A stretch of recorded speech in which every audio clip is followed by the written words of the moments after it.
आज हम झोपड़ियों का पर्व मना रहे हैं, जो शरद ऋतु के पर्वों में से एक है। मैं प्रार्थना करता हूं कि इस झोपड़ियों के पर्व के माध्यम से हम पिता और माता द्वारा हमें दी गई पिछली बरसात के पवित्र आत्मा की आशीष को प्राप्त करेंगे और बहुतायत से अच्छे फल और सुसमाचार सेवकों के फल भी उत्पन्न करेंगे। हर वर्ष इस समय के दौरान हम झोपड़ियों के पर्व के अर्थ के बारे में बहुत कुछ सीखते हैं। झोपड़ियों के पर्व में मंदिर के निर्माण का अर्थ निहित है। यह वह स्थान है जहां परमेश्वर के द्वारा दी गई पत्थर की 2 पट्टियां, जिसमें 10 आज्ञाएं लिखी हुई थी, स्थायी रूप से रखी गई। आत्मिक दृष्टिकोण से हमारी देह मसीह का मंदिर है। इसके अलावा यीशु मसीह ने कहा कि वह मंदिर है। इसलिए झोपड़ियों के पर्व में मंदिर की सामग्री से दर्शाए गए हमारे खोए हुए भाइयों और बहनों को ढूंढने और उन्हें जल्दी इकट्ठा करने का आत्मिक अर्थ शामिल है। यह वह पर्व है जब परमेश्वर हमें पिछली बरसात के पवित्र आत्मा की आशीष बहुतायत से देते हैं। जब हम कई भविष्य सूचक घटनाओं को होते हुए देखते हैं, तो क्या हम सभी यह महसूस नहीं कर सकते कि स्वर्ग का राज्य निकट है? यदि हमारे पास अभी भी ऐसे परिवार के सदस्य, मित्र और परिचित हैं जिन्हें हमने अभी तक प्रचार नहीं किया, तो हमें उन्हें परमेश्वर का सुसमाचार सुनाने का सर्वोत्तम प्रयास करना चाहिए। हाल ही में पिछले समय के विपरीत मुझे हर दिन अच्छी खबर मिली कि अब बहुत से लोगों के कान सुनने के लिए खोले गए हैं। ऐसा इसलिए हो सका क्योंकि हम कोरोना वायरस महामारी के बीच में हैं। ऐसा पूरी दुनिया में हो रहा है, चाहे यहां हो या विदेश में। जब तक हमारे पास सुसमाचार प्रचार करने के लिए एक इच्छुक मन है, परमेश्वर हमेशा मार्ग खोलते हैं।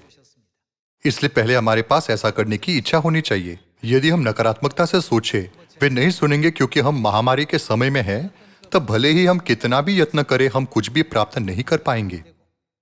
लेकिन यदि हमारे पास ऐसा सोचने के लिए सही मानसिकता और विश्वास है कि यद्यपि महामारी का समय है, मैं एक और आत्मा का स्वर्ग में नेतृत्व करूंगा, तो परमेश्वर हमारे परिवार के सदस्यों, परिचितों और दोस्तों का सत्य में नेतृत्व करेंगे, जिन्होंने सत्य को अस्वीकार किया था या सही तरीके से उसे नहीं समझा था। मैं बहुत सारे अच्छे समाचार सुन रहा हूं कि अब वास्तव में ऐसा हो रहा है।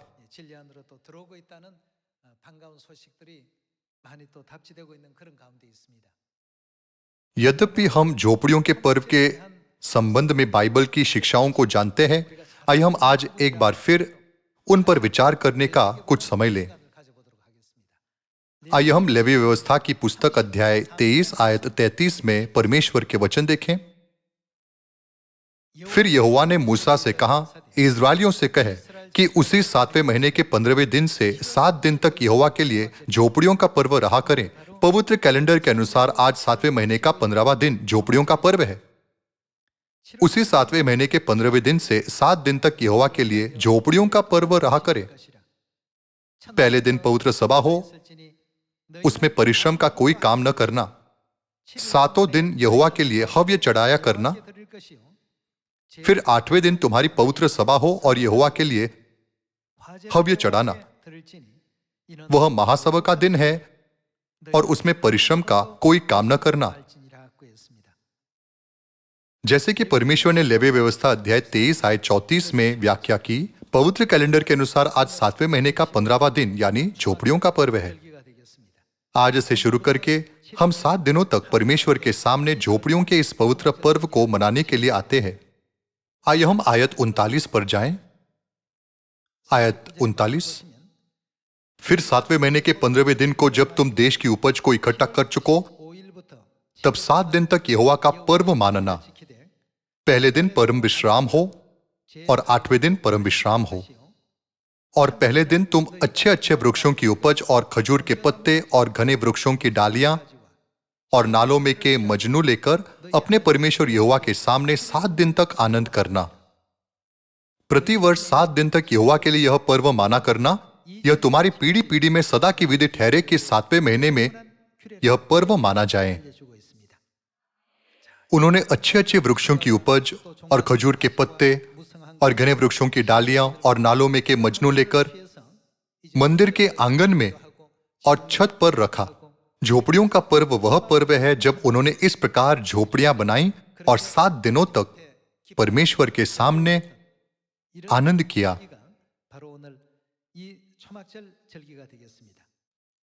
परमेश्वर हमें पवित्र सभा आयोजित करके इस पर्व को मनाने के लिए कहते हैं। आइए हम निर्गमन की पुस्तक अध्याय 35 आयत 4 देखें। 7वें महीने के 10वें दिन यानी प्रायश्चित के दिन मूसा पत्थर की 2 तख्तियों को लेकर, जिसमें 10 आज्ञाएं लिखी हुई थी, पर्वत पर से नीचे उतरा और इस्राएलियों को परमेश्वर की इच्छा बताई। उसने यह घोषित किया कि उन्हें मंदिर का निर्माण करना होगा, जिसमें वे पत्थर की तख्तियों को रखेंगे और परमेश्वर की सेवा करेंगे। इसके प्रत्युत्तर में इस्राएलियों ने परमेश्वर को अधिक मात्रा में भेंट अर्पित की ताकि उन्हें मंदिर के निर्माण की सामग्रियों के रूप में उपयोग किया जा सके। आइए हम निर्गमन अध्याय 35 आयत 4 देखें। अध्याय 35 आयत 4। फिर मूसा ने इस्राएलियों की सारी मंडली से कहा, जिस बात की आज्ञा यहोवा ने दी है वह यह है, तुम्हारे पास से यहोवा के लिए भेंट ली जाए, अर्थात जितने अपनी इच्छा से देना चाहे वे यहोवा की भेंट करके ये वस्तुएं ले आए, अर्थात सोना, चांदी, पीतल, नीले, बेजैनी और लाल रंग का कपड़ा, सूक्ष्म सनी का कपड़ा, बकरी का बाल, लाल रंग से रंगी हुई मेढ़ों की खाले, सुइसों की खाले, बबूल की लकड़ी, उजियाला देने के लिए तेल, अभिषेक का तेल और धूप के लिए सुगंध द्रव्य, फिर एपोद और चपरास के लिए सुलेमानी मणि और जड़ने के लिए मणि। इस प्रकार मूसा ने परमेश्वर की इच्छा लोगों को सुनाई और लोगों को उनके द्वारा किए गए सभी पापों और अपराधों के लिए क्षमा कर दिया गया। उस समय से वे आनंद के साथ परमेश्वर के मंदिर का निर्माण करने के लिए सामग्रियां ले आए। यह आयत 5 परमेश्वर को पवित्र भेंट चढ़ाने के विषय में यह कहती है, परमेश्वर ने आज्ञा दी कि जितने अपनी इच्छा से देना चाहे वे यहोवा की भेंट करके ये वस्तुएं ले आए। इसी वजह से लोगों ने परमेश्वर को बहुत सी भेंटों को चढ़ाया। लोग जो भेंट लेकर आए वह वे थे जिनको उत्साह हुआ और जितनों के मन प्रेरित हुए। इस तरह के लोगों ने परमेश्वर को भेंट चढ़ाई। आइए हम आयत 20 पर जाएं। तब इस्राएलियों की सारी मंडली मूसा के सामने से लौट गई और जितनों को क्या उत्साह हुआ और जितनों के मन में क्या हुआ, ऐसी इच्छा उत्पन्न हुई थी वे मिलाप वाले तंबू के काम करने और उसकी सारी सेवा और पवित्र वस्त्रों के बनाने के लिए यहोवा की भेंट ले आने लगे। सभी लोग मंदिर की सामग्रियां लाने में सक्षम नहीं थे। सबसे पहले वे लोग जो इच्छुक थे, यद्यपि उनके पास ज्यादा नहीं था, फिर भी लोग जिनके पास परमेश्वर को भेंट अर्पित करने के लिए उत्सुक मन था, वे मंदिर के निर्माण में उपयोग की जाने वाली छोटी से छोटी सामग्री भी ले आए। दूसरे वे लोग थे जिन्हें उत्साह हुआ, वे जिनके मन परमेश्वर की पवित्र इच्छा को समझने और महसूस करने से प्रेरित हुए थे, इस कार्य में शामिल हुए। इस तरह बाइबल व्याख्या करती है कि लोग जिन्हें उत्साह हुआ और जिनके इच्छुक थे उन्होंने इस कार्य को पूरा किया। बाइबल में यह दर्ज किया गया है कि लोगों ने लगातार 1 सप्ताह तक मंदिर के निर्माण की सामग्रियों को परमेश्वर को अर्पित किया। आइए हम अध्याय 36 पर जाएं। अध्याय 36 आयत 1। बसलेल और ओहलियाब और सब बुद्धिमान जिनको यहोवा ने ऐसी बुद्धि और समझ दी हो कि वे यहोवा की सारी आज्ञाओं के अनुसार पवित्र स्थान की सेवा के लिए सब प्रकार का काम करना जाने, वे सब यह काम करें। तब मूसा ने बसलेल और ओहलियाब और सब बुद्धिमानों को जिनके हृदय में यहोवा ने बुद्धि का प्रकाश दिया था, अर्थात जिस जिसको पास आकर काम करने का उत्साह हुआ था, उन सबों को बुलवाया। और इजरायली जो जो भेंट पवित्र स्थान की सेवा के काम और उसके बनाने के लिए ले आए थे उन्हें उन पुरुषों ने मूसा के हाथ से ले लिया, तब भी लोग प्रति भोर को उसके पास भेंट अपनी इच्छा से लाते रहे। वे लगातार सामग्रियां लाएं, और जितने बुद्धिमान पवित्र स्थान का काम करते थे वे सब अपना अपना काम छोड़कर मूसा के पास आए और कहने लगे, जिस काम को करने की आज्ञा यहोवा ने दी है उसके लिए जितना चाहिए उससे अधिक वे ले आए हैं। तब मूसा ने सारी छावनी में इस आज्ञा का प्रचार करवाया, क्या पुरुष क्या स्त्री कोई पवित्र स्थान के लिए और भेंट न लाए। इस प्रकार लोग और भेंट लाने से रोके गए। वे किस कारण भेंट लाने से रोके गए? आयत 7, क्योंकि सब काम बनाने के लिए जितना सामान आवश्यक था उससे अधिक बनाने वालों के पास आ चुका था। 3500 वर्ष पहले मूसा प्रायश्चित के दिन परमेश्वर के द्वारा लिखी गई 10 आज्ञाओं की 2 तख्तियों के साथ नीचे उतरा और इजरायलियों को परमेश्वर की इच्छा सुनाई। जब इजरायलियों ने मंदिर निर्माण की परमेश्वर की इच्छा के बारे में सुना, जिसमें परमेश्वर की वाचा की 10 आज्ञाओं को रखा जाना चाहिए था, तब सभी लोग अधिक मात्रा में उसे बनाने के लिए सामग्रियां ले आए। इसके द्वारा उन्होंने अपने पापों और अपराधों की क्षमा की परमेश्वर के अनुग्रह के लिए उन्हें धन्यवाद दिया। वे प्रतिदिन सामग्रियां लाते थे, यहां तक कि वे इतने अधिक सामग्रियां ले आए कि उन्हें और अधिक लाने से रोका गया।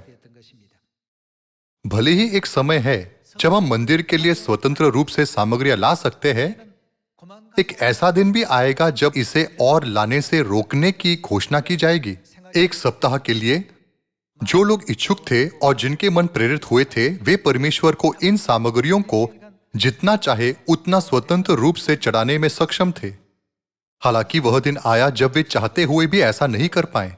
भले ही वे यह कहते हुए शानदार भेंट ले आए हो, मैं भी इस कार्य में भाग लेना चाहता हूं। परमेश्वर ने कहा, अब और भेंट की आवश्यकता नहीं है। जब हम मंदिर निर्माण के इतिहास को देखते हैं तो हम सोच सकते हैं कि क्यों कोरोना वायरस महामारी आई। हम सोचते थे कि जब तक हम स्वर्ग में नहीं जाते तब तक हम स्वतंत्र रूप से प्रचार कर पाएंगे। ऐसा इसलिए था क्योंकि हम पहले अपने दैनिक जीवन में स्वतंत्र रूप से ऐसा करने में सक्षम थे। लेकिन अब ऐसी परिस्थिति आ गई है जहां संसार को अपनी इच्छानुसार कार्य करने से प्रतिबंधित किया जाता है। क्या परमेश्वर ने यह नहीं कहा, वह रात आने वाली है जिसमें कोई काम नहीं कर सकता? अब हम ऐसी परिस्थिति में हैं जहां हम चाहते हुए भी काम नहीं कर सकते। पहले हम कभी कभी विचार करते थे, क्या मैं एक दिन आराम कर सकता हूं या मैं एक महीने आराम करना चाहता हूं। पूरी दुनिया अब लॉकडाउन की स्थिति में है। परमेश्वर ने हमें इस प्रकार के वातावरण में रखा है। इसलिए जब तक हम सक्षम हैं, आइए हम मेहनत से काम करें। कुछ कहते हैं, मैं स्वर्ग में प्रचार करूंगा। स्वर्ग ऐसी जगह नहीं जहां प्रचार करने की आवश्यकता है। प्रचार करना पापियों का पश्चाताप की ओर नेतृत्व करना है। स्वर्ग में सभी लोग पहले से ही धर्मी जनों के रूप में बदल गए हैं और नए सिरे से जन्मे हुए हैं। इस प्रकार वहां प्रचार व्यर्थ और अनावश्यक है। इसलिए हमें हमारे लिए बचे हुए समय में स्वर्गीय लोगों का नेतृत्व परमेश्वर की ओर करना चाहिए, जो मंदिर की आत्मिक सामग्रियां हैं।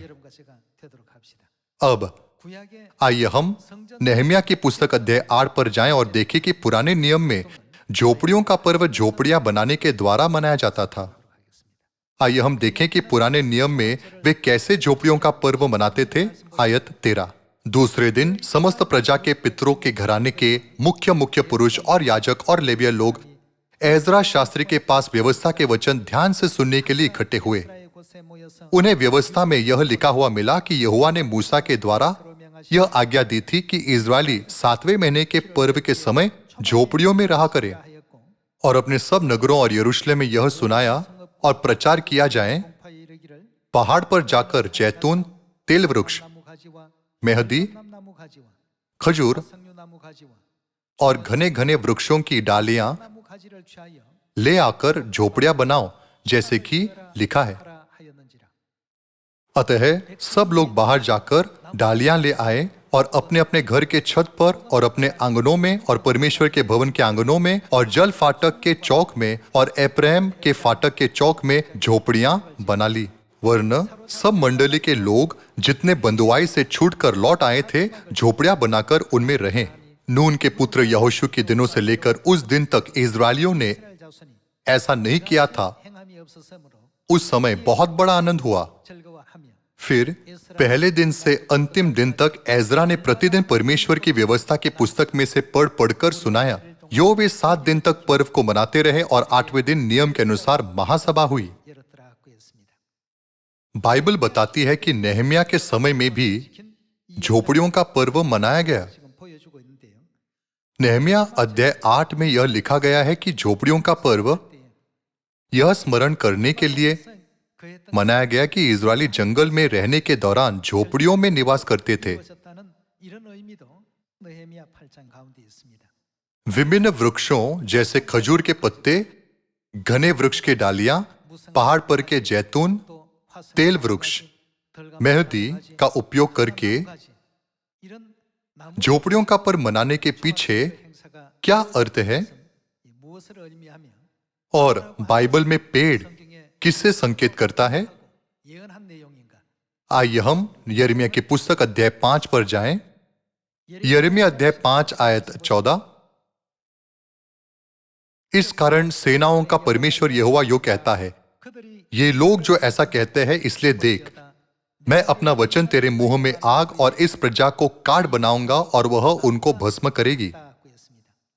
दूसरे शब्दों में बाइबल में विभिन्न प्रकार के पेड़ परमेश्वर के लोगों को दर्शाते हैं। यहां लोगों को काट अर्थात वृक्ष के रूप में वर्णित किया गया है। हमने निर्गमन की पुस्तक में भी पहले से सीखा है कि लोगों को मंदिर की सामग्रियों के रूप में वर्णित किया गया है। इसलिए वृक्ष और मंदिर की सामग्रियां दोनों लोगों को संकेत करती है। झोपड़ियों का पर्व हमारे खोए हुए भाइयों और बहनों को ढूंढने और उन्हें परमेश्वर को अर्पित करने का पर्व है, जिस प्रकार लोगों ने मंदिर के सामग्रियों को अर्पित किया था।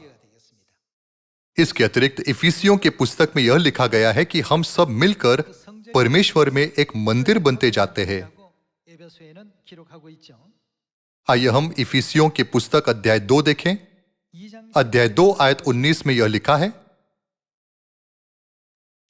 इसलिए तुम अब विदेशी और मुसाफिर नहीं रहे, परंतु पवित्र लोगों के संगी, स्वदेशी और परमेश्वर के घराने के हो गए और प्रेरितों और भविष्यवक्ताओं की नींव पर, जिसके कोने का पत्थर मसीह यीशु स्वयं ही है, बनाए गए हो, जिसमें सारी रचना एक साथ मिलकर वह क्या बनती जाती है? प्रभु में एक पवित्र मंदिर बनती जाती है, जिसमें तुम भी आत्मा के द्वारा परमेश्वर का निवास स्थान होने के लिए एक साथ बनाए जाते हो। यह वह है जो बाइबल हमें सिखाती है। कुछ लोग खंबा बनते हैं, कुछ लोग कड़ी बनते हैं और कुछ लोग खिड़कियों की भूमिका, छत की भूमिका या नींव की भूमिका निभा सकते हैं। लिखा है कि हम यीशु में एक निवास स्थान, पवित्र स्थान यानी मंदिर बनते जाते हैं, जिसमें परमेश्वर निवास करते हैं। इसलिए सभी प्रकार के वृक्ष जैसे मेहंदी के पेड़ और खजूर के पत्ते स्वर्गीय लोगों को दर्शाते हैं, जो मंदिर की सामग्रियां बनेंगे, जिसमें परमेश्वर निवास करेंगे। परमेश्वर ने इस्राएलियों को लकड़ियां बटोरने के लिए पहाड़ों और खेतों में जाने को कहा। यह एक भविष्यवाणी थी कि स्वर्गीय लोग दुनिया भर से पवित्र यरूशलेम मंदिर के खंबे और विभिन्न प्रकार की सामग्रियां बनने के लिए इकट्ठे होंगे।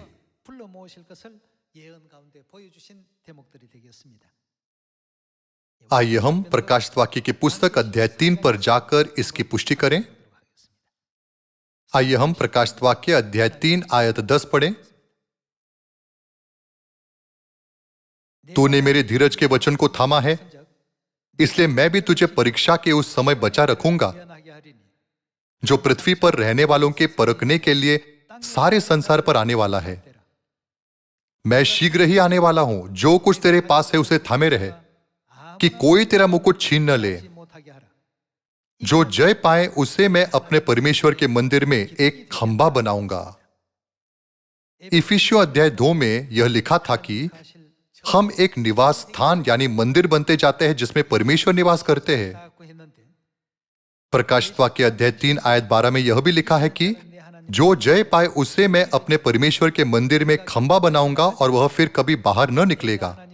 और मैं अपने परमेश्वर का नाम और अपने परमेश्वर के नगर अर्थात नई यरूशलेम का नाम जो मेरे परमेश्वर के पास से स्वर्ग पर से उतरने वाला है और अपना नया नाम उस पर लिखूंगा। जिसके कान हो वह सुन ले कि आत्मा कलीसियाओं से क्या कहता है। यहां भी यह लिखा है कि जो जय पाए उसे मैं अपने परमेश्वर के मंदिर में एक खंभा बनाऊंगा। क्या मंदिर में एक खंभा का मतलब मंदिर में उपयोग की जाने वाली सामग्री का एक भाग नहीं? हम सभी परमेश्वर के मंदिर की सामग्रियां हैं। परमेश्वर ने समझाया है कि सियोन के परिवार के सभी सदस्य एक साथ मिलकर एक निवास स्थान परमेश्वर का मंदिर बनने की प्रक्रिया में है जिसमें परमेश्वर निवास करते हैं। 3500 वर्ष पहले मूसा के समय में मंदिर निर्माण की परमेश्वर की आज्ञा का पालन करने के लिए, जिसमें परमेश्वर की वाचा के पत्थर की 2 पवित्र तख्तियों को स्थायी रूप से रखा जाना था, सब लोगों ने पहले पश्चाताप किया। उसके बाद उन्होंने मूसा के द्वारा मंदिर निर्माण के कार्य के लिए परमेश्वर को सामग्रियों को अर्पित किया। इस कार्य को पूरा करने के लिए ओहोलियाब जैसे लोगों ने एपोद और परमेश्वर के मंदिर के लिए जो कुछ भी आवश्यक था उसे बनाने का हर संभव प्रयास किया। 3500 वर्ष पहले हुआ यह कार्य बाइबल में दर्ज किया गया है। भविष्य सूचक रूप से यह युग झोपड़ियों के पर्व का युग है।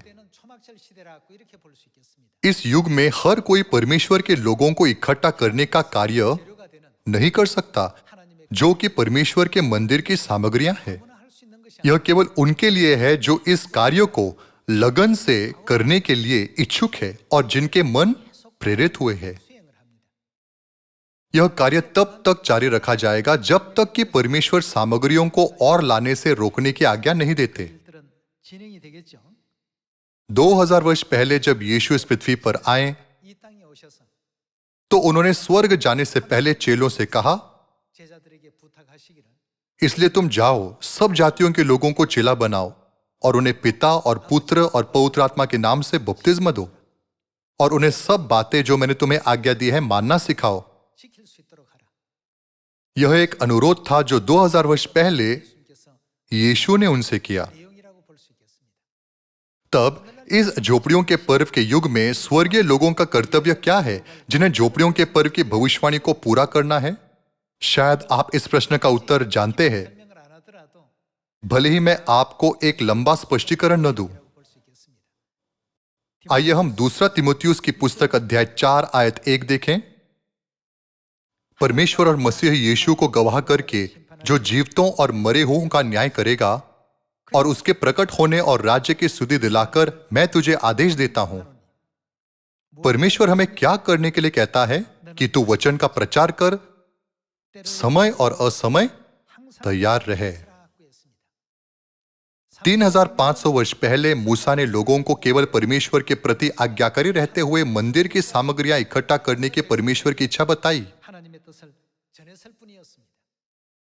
आज हम भी परमेश्वर की आज्ञा को सुन रहे हैं। तू वचन का प्रचार कर, समय और असमय तैयार रहे। हम परमेश्वर की आवाज सुन रहे हैं जिसे परमेश्वर ने प्रेरित पौलुस के द्वारा हम तक पहुंचाया है। सब प्रकार की सहनशीलता और शिक्षा के साथ उलाना दे और डांट और समझा। आयत 3, क्योंकि ऐसा समय आएगा जब लोग खरा उपदेश न सह सकेंगे पर कानों की खुजली के कारण अपनी अभिलाषाओं के अनुसार अपने लिए बहुत से उपदेशक बटोर लेंगे और अपने कान सत्य से फेर कर कथा कहानियों पर लगाएंगे। पर तू सब बातों में सावधान रहे, दुख उठा, सुसमाचार प्रचार का काम कर और अपनी सेवा को पूरा कर। स्वर्गीय लोगों के लिए एक प्रचारक का कार्य क्या है? वह हमारा आत्मिक कर्तव्य है। इस झोपड़ियों के पर्व के युग में हमें सुसमाचार प्रचारक के रूप में यत्नपूर्वक अच्छे स्वर्गीय फलों को इकट्ठा करने की आवश्यकता है, जो मंदिर की सामग्रियां हैं। हालांकि बाइबल बताती है कि जिनके मन प्रेरित नहीं हुए वे कभी इस कार्य में शामिल नहीं हो सकते। 6 लाख इजरायली पुरुष मिस्र से बाहर निकल आए और कनान की भूमि में प्रवेश किया जिसमें दूध और मधु की धाराएं बहती थी। हालांकि उनमें से सभी उस कार्य में शामिल नहीं हुए। मंदिर की सामग्रियां उन लोगों के द्वारा इकट्ठी की गई जिनके मन प्रेरित हुए थे और जो परमेश्वर के वचन का पालन करने के लिए इच्छुक थे। ओहलियाब और बसलेल जैसे लोगों ने इस कार्य में बहुत योगदान दिया। बाइबल में 3500 वर्ष पहले हुए इस कार्य का विस्तृत वर्णन किया गया है। इन अभिलेखों के द्वारा परमेश्वर महसूस करने देते हैं कि हमें क्यों इस युग में समय और असमय परिश्रम पूर्वक प्रचार करना चाहिए। परमेश्वर ने यह भी कहा है कि सुसमाचार प्रचार का काम कर और अपनी सेवा को पूरा कर। सुसमाचार का प्रचार करना परमेश्वर द्वारा हमसे किया गया अंतिम निवेदन है। यहां तक कि जब हमसे कोई सहायता मांगता है तो हम उससे मुंह नहीं फेरते और अस्वीकार नहीं करते हैं ना, तब परमेश्वर द्वारा हमें बचाने के लिए किए गए इस निवेदन से हमें मुंह नहीं फेरना चाहिए। आइए हम पहला थेसलोनिकियों अध्याय 2 में और वचनों को देखें। आइए हम अध्याय 2 आयत 3 के साथ पढ़ना जारी रखें। क्योंकि हमारा उपदेश न भ्रम से है और न अशुद्धता से और न छल के साथ है, पर जैसा परमेश्वर ने हमें योग्य ठहराकर सुसमाचार सौंपा हम वैसा ही वर्णन करते हैं। और इसमें मनुष्य को नहीं परंतु परमेश्वर को, जो हमारे मनों को जांचता है, प्रसन्न करते हैं। परमेश्वर ने हमें सुसमाचार का प्रचार करने के लिए कितनी दूर तक जाने को कहा है। परमेश्वर का निवेदन है इस सुसमाचार का प्रचार सामरिया में और पृथ्वी के छोर तक करो। परमेश्वर का यह निवेदन कुछ ऐसा नहीं है जो हमारी क्षमता के बाहर हो। जब हम निवेदन करते हैं तब हम ऐसा कुछ नहीं मांगते जो अनुचित हो। क्योंकि परमेश्वर ने हमसे कहा संसार के सभी लोगों को इस सुसमाचार का प्रचार करो। हम जिन्हें यह कार्य करने के लिए कहा गया है सभी लोगों के पास जाकर उन्हें पिता, पुत्र और पवित्र आत्मा के नाम से बपतिस्मा दे रहे हैं। हम उन्हें परमेश्वर की इच्छा जानने देते हैं ताकि वे नई वाचा के सभी सत्य जिसके परमेश्वर ने हमें आज्ञा दी है मान सके और पालन कर सके। हमारे आसपास अब भी ऐसे लोग हैं जिन्होंने इस सुसमाचार यानी शुभ संदेश को अब तक नहीं सुना है। आइए हम इस झोपड़ियों के पर्व के माध्यम से उन्हें प्रचार करें। हमें इस झोपड़ियों के पर्व को बिना हमारे मनों को परिवर्तित किए या परमेश्वर के वचनों के अनुसार कार्य करने की इच्छा के बिना नहीं मनाना चाहिए। इसके बजाय झोपड़ियों के इस पर्व के द्वारा और इस वर्ष में बचे हुए दिनों में आइए हम अपने सारे मन, बुद्धि और प्राण को बहुत से फलों को उत्पन्न करने और अच्छे फलों का स्वर्ग में नेतृत्व करने के कार्य में लगाकर परमेश्वर को प्रसन्न करें। इसी के साथ मैं आज के उपदेश को समाप्त करना चाहूंगा। मैं आशा करता हूं कि सियोन परिवार के सभी सदस्य इस पर्व के माध्यम से अधिक आशीष प्राप्त करेंगे। आपका बहुत बहुत धन्यवाद।